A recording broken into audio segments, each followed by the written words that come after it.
വിശ്വ ഹിന്ദു പരിഷത്ത് സംഘടിപ്പിച്ച ഒരു പരിപാടിയിൽ അലഹബാദ് ഹൈക്കോടതിയിലെ ജസ്റ്റിസ് ശേഖർ കുമാർ യാദവ് നടത്തിയ പരാമർശം വിവാദങ്ങൾക്ക് വഴിവെച്ചു. യൂണിഫോം സിവിൽ കോഡ് അംഗീകരിക്കുന്ന പ്രസ്താവനകൾ നടത്തുകയും മുസ്ലിം സമുദായത്തെക്കുറിച്ച് അഭിപ്രായം പറയുകയുമാണ് അദ്ദേഹം ചെയ്തത്. ജഡ്ജിയുടെ നിലപാട് വ്യക്തമാക്കാൻ സുപ്രീം കോടതി കൊളീജിയത്തിന് മുൻപാകെ ഹാജരാകാൻ നിർദ്ദേശമുണ്ടായിരുന്നു.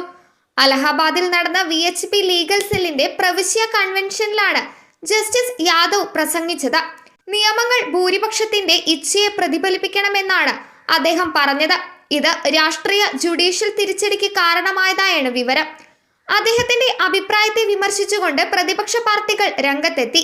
രാജ്യസഭാ MP-മാർ അദ്ദേഹത്തെ സ്ഥാനത്ത് നിന്ന് നീക്കാനുള്ള പ്രമേയത്തിന് നോട്ടീസ് നൽകുകയും ചെയ്തു. മാത്രമല്ല, യാദവ് നടത്തുന്ന പ്രസംഗത്തിന്റെ വീഡിയോകൾ സോഷ്യൽ മീഡിയയിൽ വ്യാപകമായി പ്രചരിക്കുന്നുണ്ട്. സംഭവത്തോട് പ്രതികരിച്ച സുപ്രീം കോടതി